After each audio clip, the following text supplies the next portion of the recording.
Hey everyone, and welcome back to the Vagina Healing Podcast. This episode, we're going to be talking about probiotics and gut health and why probiotics may not be working for you. There are ways to work with me down below if you resonate with what I teach. But I was actually listening to a podcast today for my CEUs, which are continuing education credits that dietitians need because we have to continuously stay up to date with the newest research and nutrition and things like that. And I learned an interesting fact in the podcast episode that I'm going to share later on in this episode. And that's what actually inspired this episode because I eventually was going to do a probiotic episode anyways. And with everything that I've been thinking about within the last week, I was like, okay, I'm gonna do a episode on probiotics. So first, I want to break down for you what even is the gut because in order to understand probiotics and what we're going to be talking about, I think it's important to really break down the gut and how it works and what it composes of because your gut is not just your stomach, it's literally an entire um, system in your body. So, when it comes to the gut, your gut is not just your stomach, it's a 30-foot long ecosystem that starts at your mouth and ends at your rectum. So your gut is mainly composed of, well, first of all, let me go through actually all of the different parts of the gut. So you basically are starting from the top of your body, so the mouth to the rectum. So it's a continuous tube called the alimentary canal, and each section has a specific mechanical and chemical job. You have the salivary glands in your mouth that help you to release saliva when you are chewing, and in that saliva, you have enzymes such as amylase that helps you to break down carbohydrates. And so digestion starts in the mouth. It can actually help when you smell your food beforehand, because when you smell your food, it helps you to salivate. And when you salivate, you produce more enzymes and it can help to kickstart your whole entire digestive process if you smell your food first. So you have the salivary glands, you have your mouth, where obviously you're going to be chewing your food. You have the esophagus, where the food actually goes down. You have your stomach, you have your liver, you have your gallbladder, which for some reason, ever since I started doing telehealth as a dietitian, about 2 years ago, every single client I've had that has had their gallbladder removed, doctors had never talked to them about how to eat, which is insane to me because your gallbladder plays a really big role in you being able to break down fats. And when you get your gallbladder removed, you are going to have a harder time breaking down fats. You may experience malabsorption of vitamins and minerals. You may experience constipation and other digestive related issues. So it's insane to me how doctors will take someone's gallbladder out but then tell them they don't need to do anything special for their diet or not even offer any referrals to a dietitian or even just telling them to be mindful of fats or anything. And it's happened to all of my clients, which is insane. But yeah, that's just a little spiel because I was talking to a client about this today because she got her gallbladder removed back in like 2012 or something, and doctors never ever told her that she has to follow a low fat diet or that she has to do anything special diet wise. And she said that she actually asked her doctor, does she have to change her diet? And they told her no. So to me, that's insane because the gallbladder is literally a part of your digestive system. So how would you not have to change your diet? But anyways, you also have your pancreas, which helps you to produce enzymes that help you to break down food. So when you're taking digestive enzymes, these are basically mimic versions of the ones that we naturally produce in our pancreas. You have our large intestine, you have your small intestine. We have also the appendix, the rectum, and then the anus. And so the upper GI tract, gastrointestinal tract, is the mouth to the stomach. So this is the initiation phase. So digestion starts with the salivary enzymes, amylase in your mouth, and the mechanical chewing, like I just mentioned earlier. Then the stomach acts as an acid pit because the stomach has a pH from 1.5 to 3.5. And the reason why your stomach has such a low pH, it's very acidic, is because it's designed to sterilize food and to also break down proteins. And so when people have low stomach acid because they're on PPIs or because they're always taking painkillers like NSAIDs, maybe they're over consuming alcohol. There's many different reasons that can cause low stomach acid, even stress. When you have low stomach acid, you typically will feel fuller, faster. You may burp more often. You may have really bad bloating. There's many signs to low stomach acid. And if you have low stomach acid, you will most likely have digestive issues because you don't have enough acid to break down your food. So your food is going through your GI tract basically not it's not unprocessed because it is processed, but it's not broken down as effectively as it should. And so this can lead to really smelly gas, or this can lead to constipation, gut health issues. So it can lead to a cascade of things. So we need sufficient amount of stomach acid to help us break down food. And if you know you're on a medication that suppresses stomach acid, then you would want to talk to your doctor about what does it look like for you to eventually wean off of this so that you're not suppressing your stomach acid long term. Also, because when your stomach acid plays a role in breaking down foods, when you break down foods, you absorb nutrients. So if you have low stomach acid, you may not be absorbing nutrients from your food properly, and that can lead to imbalances, whether you have an overgrowth of opportunistic bacteria, which can then maybe cause you to have skin issues or any inflammatory condition of the body. So stomach acid is really, really, really important. And if you have low stomach acid, I think the name is hypochlorhydria. I can never pronounce that word, but it just means low stomach acid. So smelling your food before you eat and also consuming bitters 15 minutes before a meal can naturally help to produce more stomach acid if you are low in stomach acid. I do have a full script storefront where you can get 30% off of your first order of supplements and then 20% off of your other orders. And the bitters that I use on myself and I recommend to my clients are on my full script storefront. You can get it for a discount if you know you have low stomach acid, or if you just want to help your body aid into the digestion process better.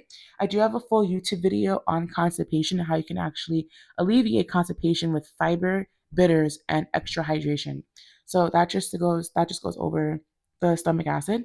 Now you have the small intestine, which is basically the absorber. So this is where 90% of your nutrient absorption happens, and it's aligned with these villi, which are like tiny finger-like projections that increase surface area.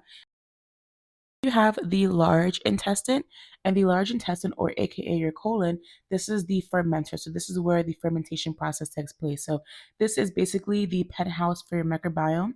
It's where water is reabsorbed and where trillions of bacteria ferment fibers that you could not digest on your own.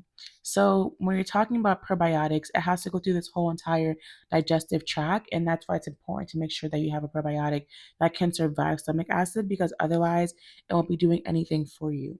So a healthy gut is not just about digestion, but it does rely on three distinct but interconnected layers. You have the microbiome, you have your gut barrier, and you have the enteric nervous system. So the microbiome is where you have trillions of microorganisms like bacteria, yeast, viruses that live primarily in your colon.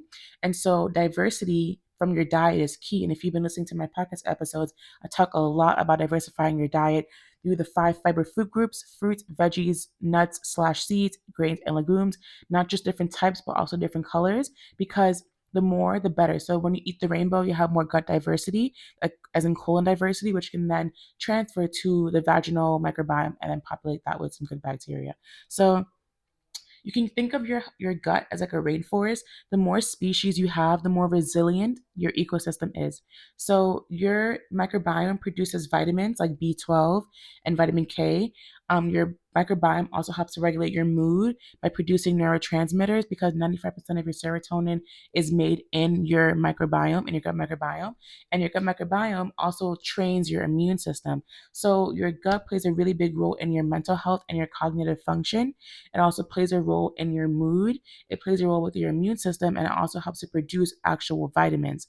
And so you could imagine that if the gut microbiome is imbalanced, or it's altered by antibiotics or stress or really high sugar diet or anything, then this can alter how your gut microbiome functions. Then you have the gut barrier, which is like, I guess you can call it like the gatekeeper. This is the lining of your gut, and it's one cell layer thick. And so it has the difficult job of letting nutrients into the bloodstream while keeping toxins, undigested food, and pathogens out. So when toxins, undigested food, and pathogens start leaking out, this is when you get leaky gut.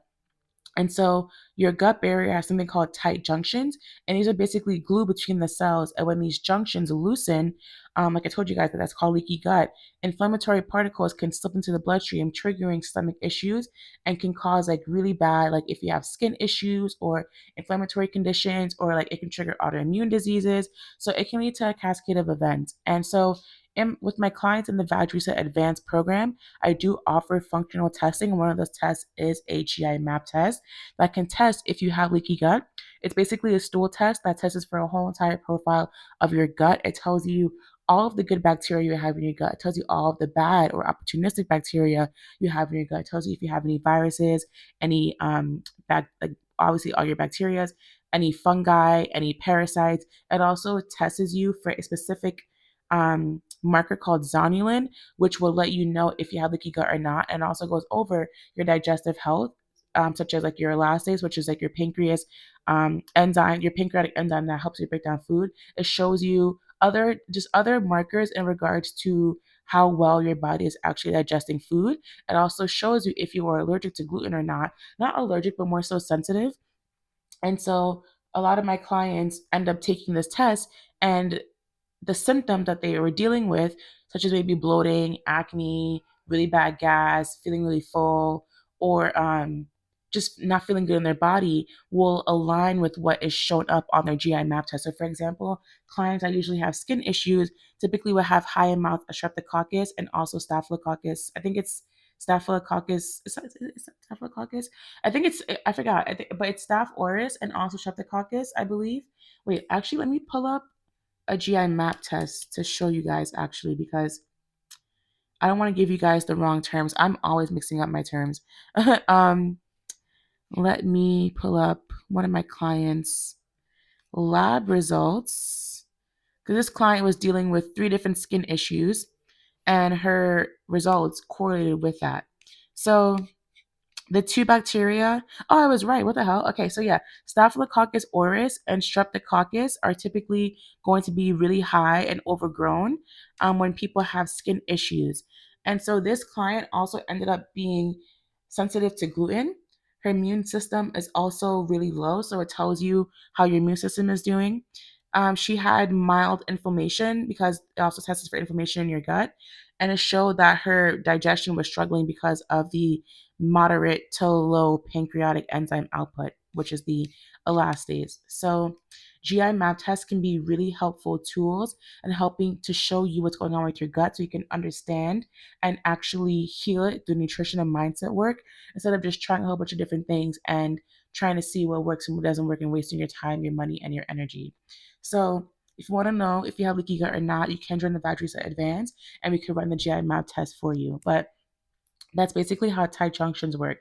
Then you have the enteric nervous system, which is basically like the second brain. So the gut contains more neurons than the spinal cord, and this is why you may feel butterflies or have gut feeling because of the vagus nerve. So the vagus nerve is a high speed, um, basically a high speed nerve that connects the gut and the brain, and so the communication pathway is bidirectional. This is what you refer to as the gut brain axis, but there's many different axes in the body. There's the gut skin axis, there's the gut vagina axis, there's the gut brain. So there's the gut relates to everything in the body, which is why gut health is so foundational.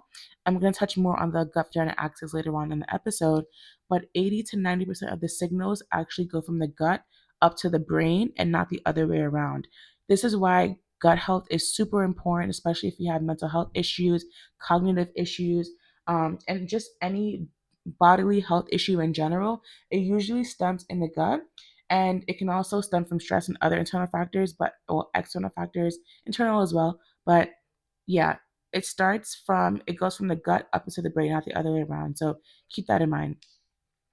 So it is often known that 70 to 80% of your immune system is in your gut, which is another reason why gut health is so important, because the gut is where the outside world, such as food, bacteria, and chemicals, meet your inside world. And so your immune cells are stationed there, basically acting like security or patrol, constantly surveying what is safe and what is a threat.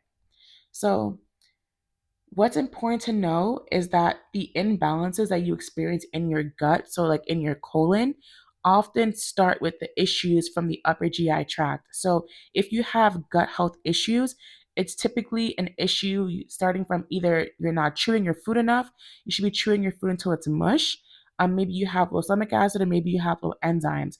The GI map test can let you know if you have low stomach acid and also if you have low enzymes.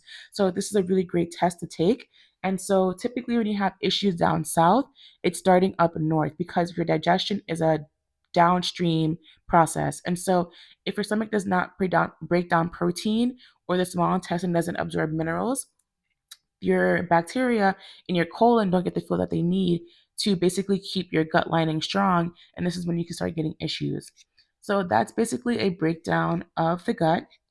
And so now when we're talking about probiotics, I want to break down what are prebiotics, what are probiotics, and what are postbiotics, and where do probiotics actually go. So prebiotics are the food for probiotics. So I give the analogy of a probiotic being a fish, prebiotic being fish food, postbiotics being the fish poop, I guess you can say. So prebiotics feed probiotics. So the fish eats the fish food, and then when it poops, it produces the postbiotics, and that is also beneficial for your gut. So prebiotics, they feed the good bacteria. These are non-digestible fibers that are found in foods like onions, garlic, bananas, in the skin of apples, things like that. So they fertilize your good bugs. I tell clients a really easy way to get a daily dose of prebiotics is to blend fresh garlic, fresh onions, fresh shallots, fresh leeks in a food processor, and you can add them to your meals every single day. These are providing you with 4 different prebiotics that can feed the probiotics in your gut. There's also other sources of prebiotics, like you have sourdough bread, you have artichoke, you have asparagus.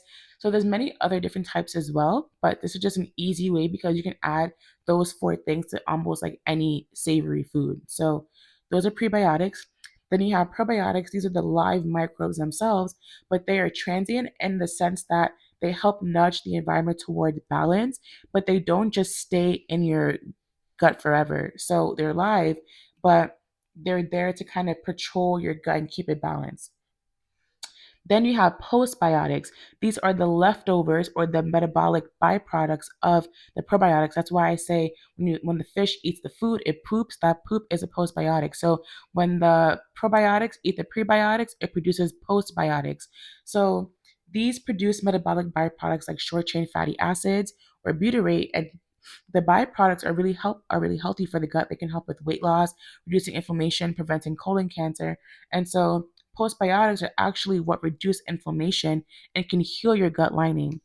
And so similar to postbiotics, you can think about resistant starches. So resistant starches, I'll talk about them later in the episode, and you'll see why they can be considered a postbiotic or have the same benefits.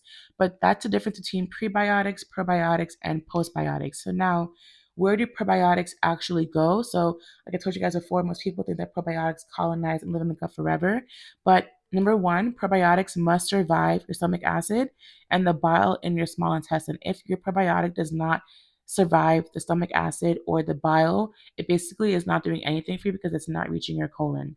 And so most probiotics are actually transient in the sense that they don't set up a permanent home in your gut. They basically act like security guards in your gut that pass through, teaching your native bacteria how to behave better before being excreted. So now we're referring to the vaginal route. So oral probiotics migrate from the GI tract to the anus and then to the vaginal opening. So we have what's called the gut vagina axis, and it's basically the communication pathway in which your gut transfers bacteria to your vaginal microbiome. And so we can exchange microbes between the vagina and the anus because they're so close together. So when we poop, any leftover bacteria can be transported to the vaginal microbiome, regardless of whether you swipe back to front or not, which is why what you eat is important because you want to be pooping out some good bacteria and you want to have good bacteria in that area so that it feeds the vaginal microbiome. And so when you are taking oral probiotics for vaginal health, they exit the GI tract and migrate from the anus to the vaginal opening. And this is also important. Well, this is also why it's important to wipe from front to back so that you are not transmitting E. coli and anaerobic or aerobic bacteria to your vagina that can cause BV, bacterial vaginosis, or aerobic vaginitis, which is basically when you have an overgrowth of aerobic bacteria such as E. coli, Streptococcus, I think, and there's one more, but I forgot. So this is why your gut health plays a really big role in your vaginal health because your anus and your vagina are exchanging microbes because they're so close together, and the bacteria in your gut supports the healthy bacteria in your vaginal microbiome. And so I don't want to talk about probiotics without discussing antibiotics.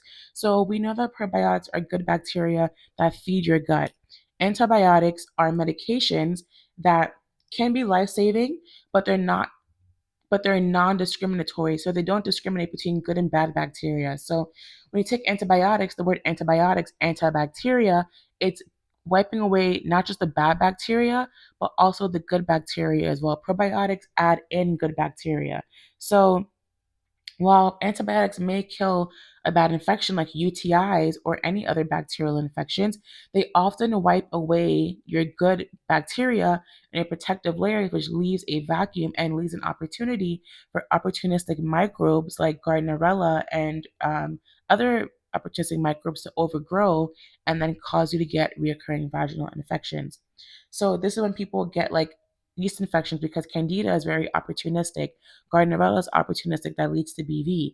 So this is why most women, when they go on antibiotics, they end up getting yeast infections, and then they stay stuck in a cycle of chronic vaginal infections because they never rebuilt their vaginal microbiome and their gut microbiome during antibiotics and after antibiotics. So with antibiotics, you want to be following up 2 hours after with probiotics, and you want to be eating lots of fermented foods that whole entire week to really support your gut to prevent you getting any recurring vaginal infection.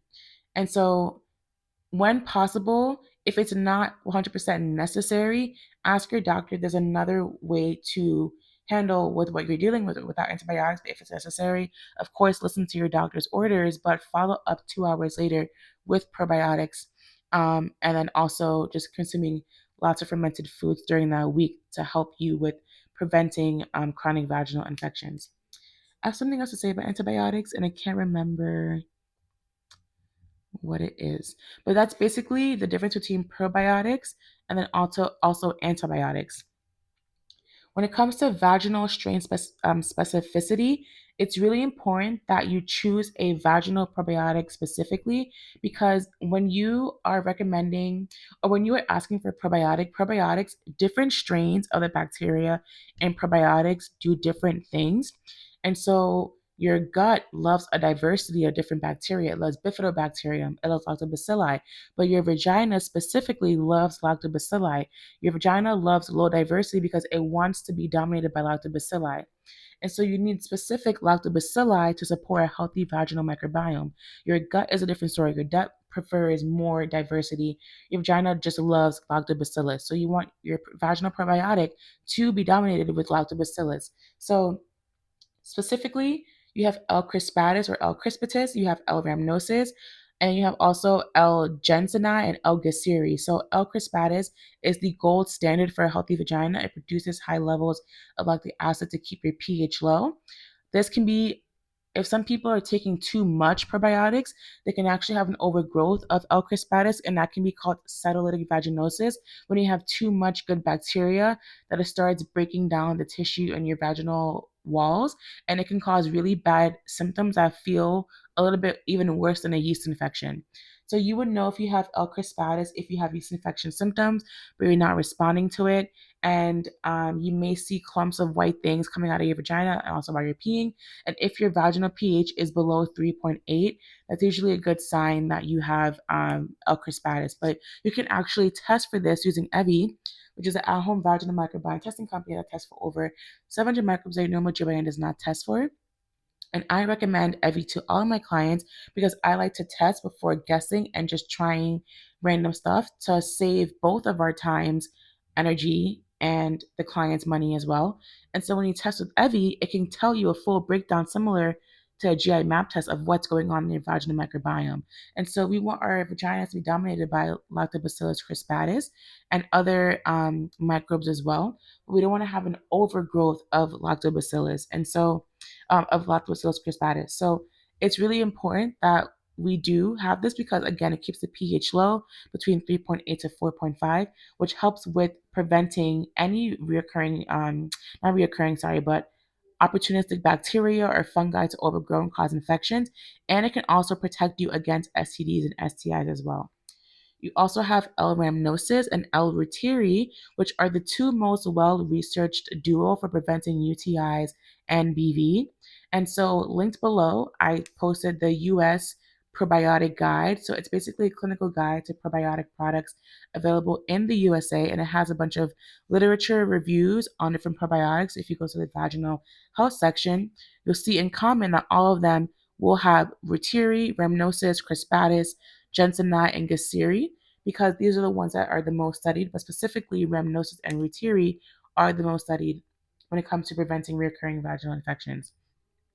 Then you have L-gensenite, L-gasseri. These are also key players in maintaining the protective biofilm that prevents pathogens from sticking to the vaginal walls. So when you're looking at a vaginal probiotic, you want them to have these it's one, two, three, four, five. These five strains.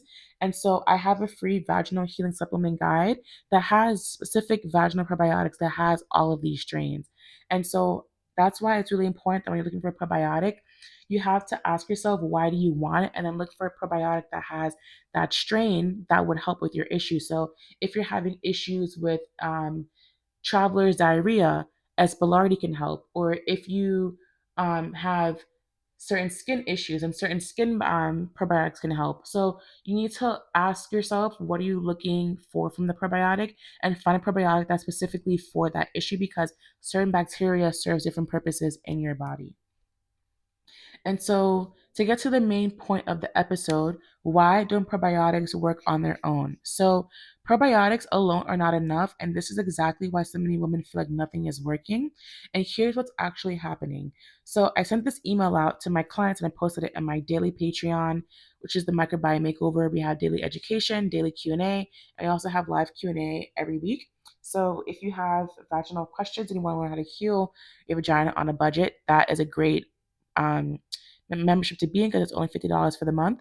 But when you take a probiotic, you're introducing beneficial bacteria, but if your internal environment is not supportive, they don't stay. They just simply pass through, and it can provide temporary change, but no real transformation.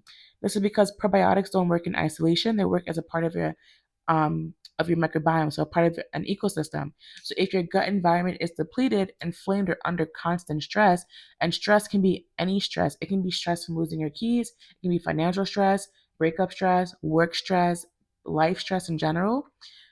If your gut is depleted or inflamed or under constant stress, the probiotics won't colonize, they can't communicate with existing bacteria, and they can't produce the metabolites needed for real healing. So the cycle continues, which is why women are like, but I took a probiotic and it's not working, and this, that, and the third. It's likely that your gut health is not in check the way it's supposed to be. So this directly impacts your vaginal health, because your vaginal microbiome relies heavily on your gut as its source of good bacteria. And so if your gut cannot sustain beneficial bacteria, then neither can your vagina. That's why you take probiotics, you may feel better, but then everything comes back. So the missing piece is your diet and environment. That's why I have the Vaj Reset program, the 30-day Vaj Reset ebook, and I have free YouTube videos and this podcast that teaches you how to eat to support a healthy gut microbiome that helps to support a healthy vaginal microbiome. So, for probiotics to actually work, your body needs protein and healthy fats with all of your meals. So, all of your meals should have protein, healthy fats, and fibrous carbs. So, protein and healthy fats help to stabilize your blood sugar, they support hormonal balance. They reduce stress on the body, all of which impact your microbiome. And then when it comes to carbohydrates, you want fibrous carbohydrates. I have a whole entire podcast episode on why you need carbs to heal your vagina, and on the specific 5 fiber groups of carbohydrates: fruits, vegetables, legumes, whole grains, and nuts/seeds. So each one feeds different bacteria. So the more diversity you have in your diet from these 5 fiber food groups, the better, because no diversity equals no balance. On top of you having a balanced diet of fibers, carbohydrates, protein, and healthy fats, you also want to be including resistant starches and prebiotics. So I talked about prebiotics already earlier in the episode, but resistant starches, I break down more of it in the carbohydrate episode. But this helps probiotics to actually stick. So you have green bananas, you have cooked and cooled starches, or any cooked and cooled starch like rice, potatoes, grains, legumes, pasta. When they're cooked and cooled overnight for 24 hours, they form into a resistant starch, so they bypass digestion and go directly into your colon, where they feed the good bacteria, help them to grow, help them to communicate, and produce more healing compounds such as the postbiotics. So resistant starches are insanely important for gut health and vaginal microbiome health, combined with prebiotics, and then having a diet where all your meals have protein, fibers, carbs, and healthy fats. So, also a regulated nervous system This is where adaptogens can come in. Adaptogens are herbs that help the body to adapt to stress, like holy basil, reishi, maca, ashwagandha. If your body is constantly stressed, your gut environment becomes hostile. So stress depletes your gut microbiome of good bacteria. Stress also depletes your body of minerals. If you have a fast or a slow metabolism, I have a full episode that breaks down how stress really impacts your minerals, which can then affect your gut health. So adaptogens, how they work, they're a specific group of herbs that help the body to adapt to stress. And what they do is they don't act like other herbs, for example, like immune herbs like echinacea or elderberry that specifically target your immune system. Adaptogens target your whole entire body, and they help to bring your body back into equilibrium so that good bacteria can actually survive and thrive. Adaptogens can also provide your gut with prebiotics, and they can also help to basically support your gut health in general. They help to regulate what's called the HPA axis, which is basically how your body responds and reacts to stress. So adaptogens help your body to adapt to stress, and they help to bring your body back into equilibrium. So if you have any chronic health condition, doesn't matter what it is, I'm sure there is an adaptogen for it that can help to bring your body back into balance. So for example, for women that have any hormonal imbalances, shatavari root is a really well-known, popular adaptogen in Ayurvedic medicine that basically helps with all hormonal issues. So you have shatavari root, you have maca root, you have holy basil that really helps with anxiety and stress. So if you are chronically stressed, it is worth you adding adaptogens into your diet. Adaptogens also rarely interact with medication, so they're typically safe, and they're also typically safe when consumed in high amounts. But of course, work with a professional that can help you with this, just in case you're on any medications or anything. But adaptogens are really, really, really cool herbs because they help to bring your body back into an equilibrium state so that you're no longer dealing with chronic diseases and illnesses and being sick often. So anyone can benefit from adaptogens, especially if you're a high stress person that deals with anxiety, depression, and stress. Add adaptogens into your diet in the form of, you can do teas, loose leaf teas. If you do loose leaf teas, they should be steeped, not boiled. You can also have them in a powder form, like maca shatavari root is often found in powder form.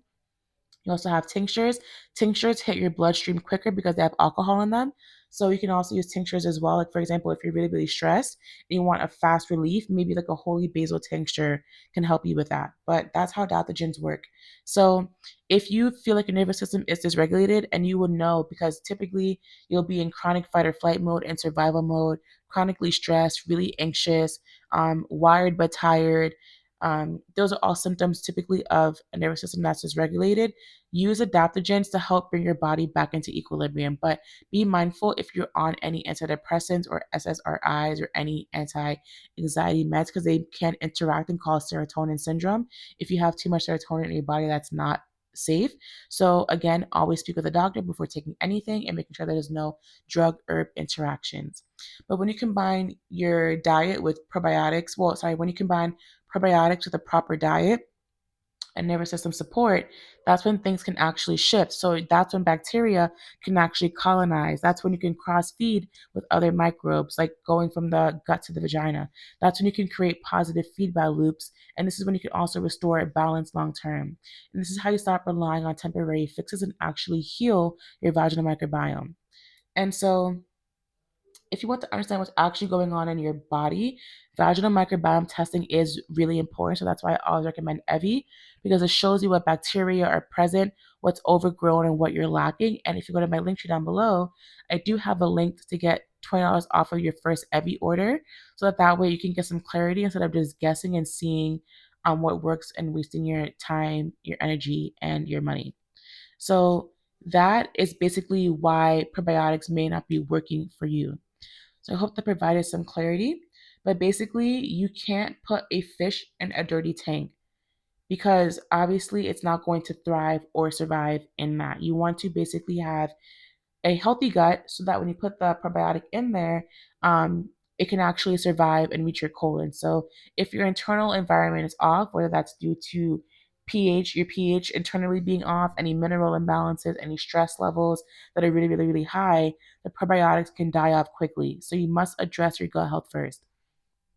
So now, The power of prebiotics, resistant starches, and fibers. Again, review the carbohydrate episode, but for plant diversification, you basically want to aim for 30 different plant foods a week. So plants, again, fruits, veggies, grains, legumes, nuts slash seeds. So 30 different types a week, and it's not that bad as you think. You can literally buy 7 different fruits, like individual single fruits, and have one different fruit a day. That's 7. You can do the same thing with vegetables, or you can buy vegetable mixes. So let's say you have a vegetable mix that has like carrots, peas, corn, cauliflower. That's like 4 different vegetables right there. So let's say you bought 3 different vegetable blends that have 4 different vegetables in each of them. That right there is 12 different plants in your diet for the week. And so that's 12 right there. You have 7 different fruits for the week, individual. Then when it comes to nuts and seeds, you can get a seed blend. So that would be if you, let's say you got a seed blend that had hemp, chia, flax, and pumpkin. That's 4 different plants right there. So 12 plus 7 is 19 plus 4, that is 24. Lord have mercy. Okay, that's 24.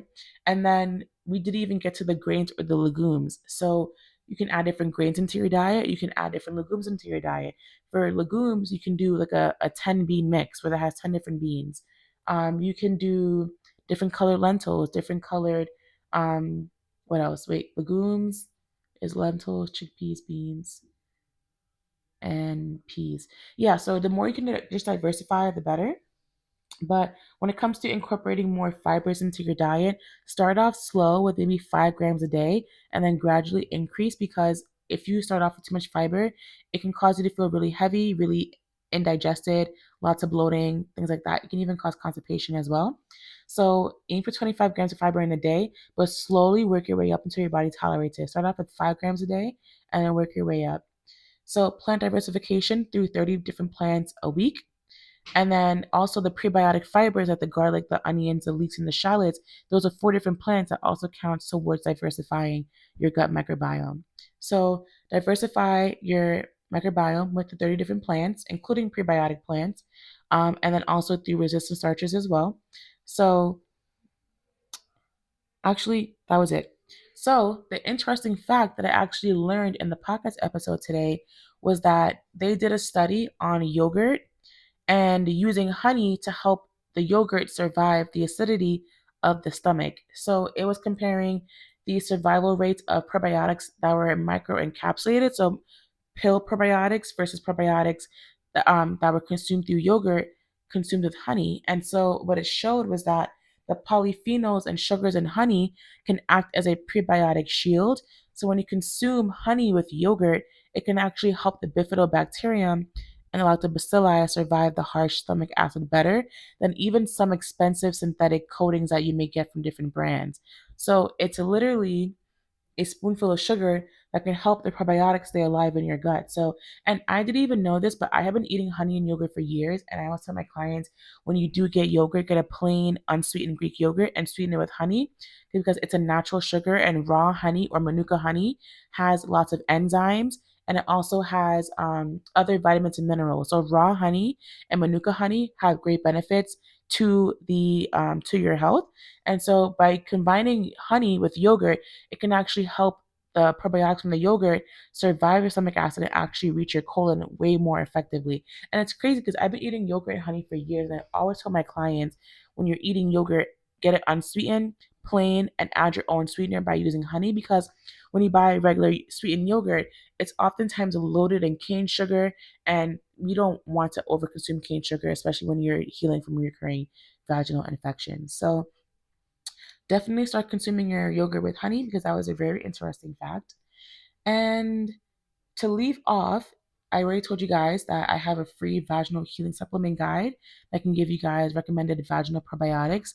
I'm also going to link the US probiotic guide down below. The vaginal healing guide is in my link tree, and the Evie testing link is also in my link tree as well, where you can get $20 off of your first Evie order. So that concludes today's episode. I hope this gave you guys some insight as to why probiotics may not be working for you, what is your gut, how probiotics work and play a role in your gut. And if you need more help, work with me one to one. I also do offer one to one hourly calls. And all the ways to work with me are in my link tree. But that's it for today's episode, and I intend that it helped you all. So I'll see you guys all for the next episode. Bye, everyone.